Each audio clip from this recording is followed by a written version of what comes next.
Hey everybody, welcome back. Alright, so in this lesson we're going to get making our trance melody. So this is going to be the main musical foundation for our track. Now you don't need any music theory knowledge, as I will kind of explain the basics as we go along, but it can definitely help if you do have a basic understanding. Now what we're going to do is we're going to start very simply, and we're going to add complexity in stages as we go. Now this is a great technique and one thing that is kind of essential to learn to be able to make great music, and that is really starting in a very simplistic way and then gradually over time, sort of step by step, adding complexity to it. I'm going to show you exactly how to do that here. And just very quickly before we get going, because we're going to sort of start in a, like I say, a very basic way. So we'll start just making basic triads, and then we're going to build on those triads and use some sort of slightly more intermediate to advanced level sort of music theory techniques to then mix it up and make it sound really trancey. So first off, let's just have a quick listen to what the final melody is going to sound like, just so you know what we're sort of shooting for here.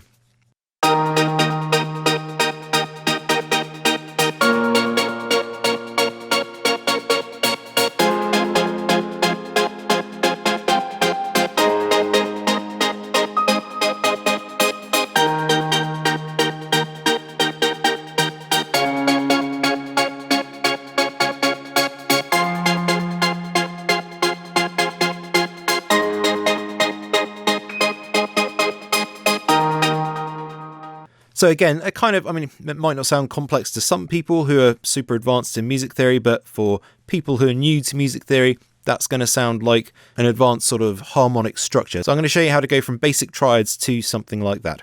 So first off, we need an instrument. So let's do this with a piano sound first, and then we'll start trancing it up a bit and making our own awesome sort of trance lead sounds in Retrolog or a free synth if you don't have Retrolog, but that's for later. So first of all, let's load in Halion. So you can either right click over here and go add instrument track. You can also hit the little plus button up here and select instrument track and then select the instrument that you want to load.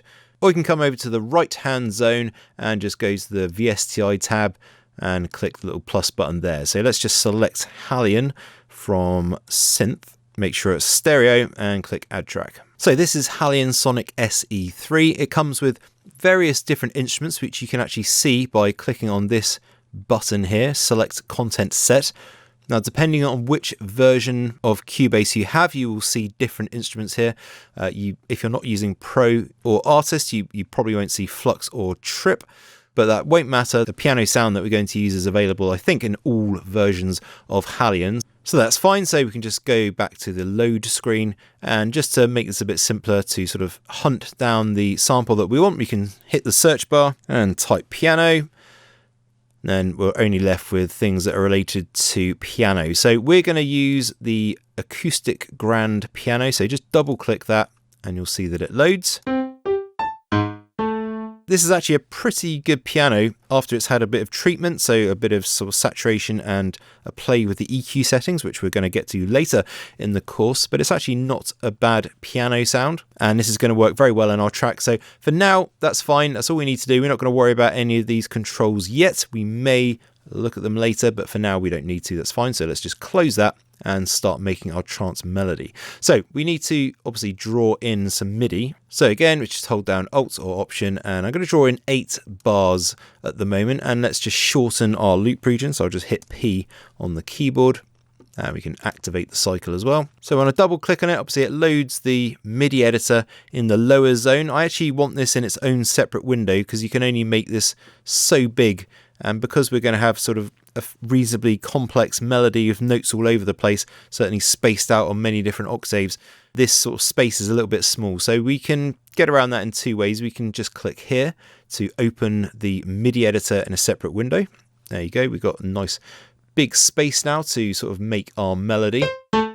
I'll just close that for a second, but every time I click on this, it's just going to load it in the lower zone. So I really want to have this, so when I click on it, it opens it in the big window. So to change that, you can go to the Edit menu, go to Preferences, and then under Editors, you'll find this option here, which is double click Opens Editor in lower zone. Just click on that and we can have it so it opens Editor in a window. Click Apply and then OK. And now when I double click it, it just opens straight up into its own separate window. So let's start with the very basics. So the first thing you need to do when you're making a musical structure is pick a scale. Now, when you're making your own tracks, you can pick whatever scale you want. All of the rules and sort of techniques that I'm going to show you will work no matter what the scale is. But in this particular track, we're going to be using the E flat major scale. Now, I'm going to show you actually how to break the rules of the scale in a bit, but it's important to stick to the scale for now and make sure that this E flat major scale is basically the focus of the track. So to find out which notes are in the scale, you can always just Google notes in E flat major scale, hit enter, and then go to images, and then you'll see many different images showing you what notes are in there, but the one I particularly like is from the basicmusictheory.com.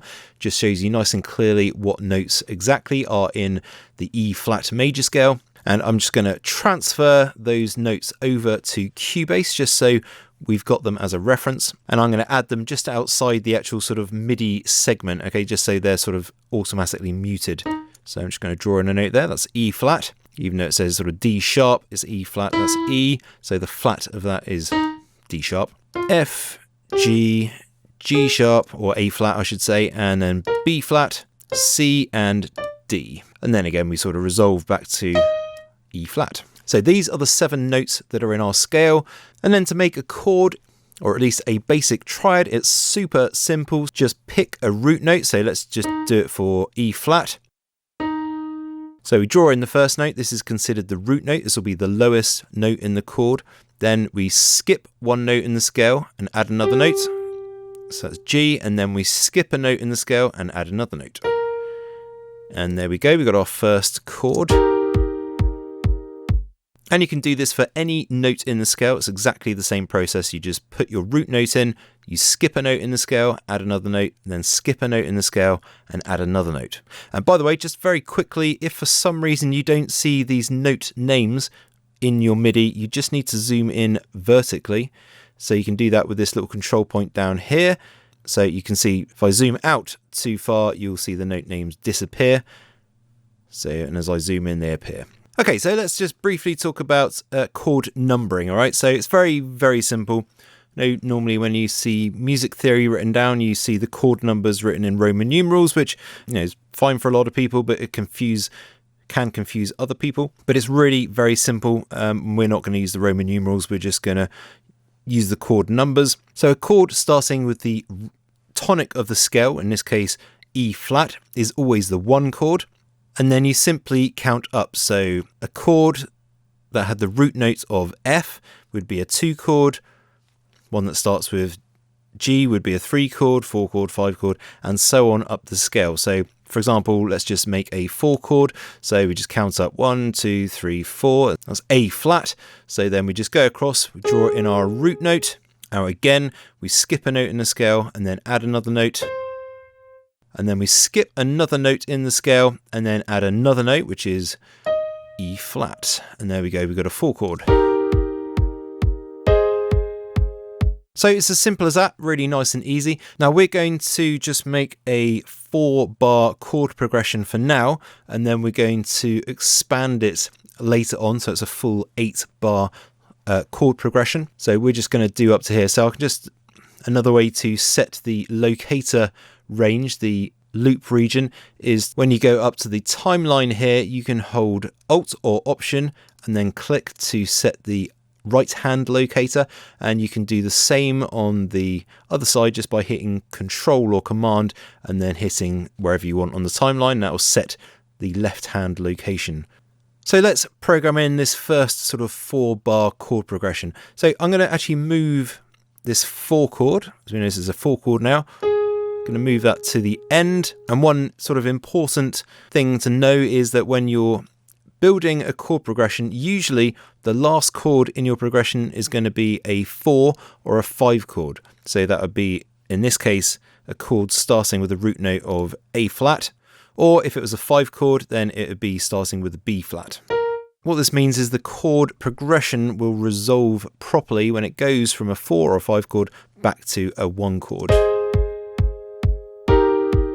Kind of get a sense of completion almost when that transition happens. And then all you got to do is figure out which chords you're going to have in between those. So I'll tell you what, let's have a 5 chord as our second chord. So 1, 2, 3, 4, 5. So we are 1 B flat. And remember, we skip a note in the scale, then add another note, then skip a note in the scale, which is E flat, and then add another note, which is F. So that's our 5 chord. And then let's have a 2 chord as our third chord. So 1, 2, so we know F is our root note. Skip a note in the scale, add another note.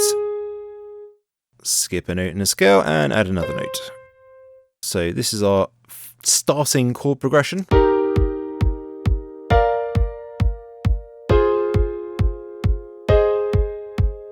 So it sounds fairly pleasant, but it definitely doesn't sound very trancey at the moment. Don't worry, we're going to mix this right up in a bit, but it's good that we just got our basic chord progression for now. And in the next lesson, we're going to start sort of breaking the rules a little bit, but I want you to understand one more thing before we move on to that. Now that is that every triad chord is either a major or a minor chord. So it's not like in a major scale, which this is the E flat major scale. It doesn't mean every single chord in that scale is going to be a major chord. You always, in every single scale, if you map out all of the possible chords, which of course there are 7 possible chords, some of them will be major chords, some of them will be minor chords. Now let me just show you exactly how to figure out which one's a major and which one's a minor. It's very simple. If we look at our 1 chord, all you got to do is count the gaps in between each note. So here we've obviously got our 1 chord, then we've got 1, 2, 3, and then we've got a chord, and then we've got 1, 2, and then another chord. That is a major chord, where you've got a gap of 3 notes between the bottom and middle note. That's always a major chord. And if we look here, we've got a different pattern. So we've got our root note, then we've got 1, 2, and then our middle note, and then 1, 2, 3, and then our top note. So this is a minor chord. So using this theorem, we can basically figure out which chords are major and which ones are minor. So obviously this is a major chord, and it would be because we're in E flat major. So that 1 chord is always going to be a major. The second chord here is also a major because we've got a gap of 3 notes between the bottom, between the root note and the middle note. We've got a minor chord here because we've got a gap of 2. And then again, we've gone back to another major chord at the end with a gap of 3. Why that's important will become apparent in the next lesson. So I think that's good for now. It's a basic start, and I hope that's helped you understand a little bit about music theory and just the very basics of how it works and how easy really it is to actually just take any scale you like and then make a chord, or make any chord that you like in that scale. And again, this works for any scale that you're working in. It could be C or A flat major or A flat minor or whatever. It doesn't matter. It will be exactly the same process of making chords.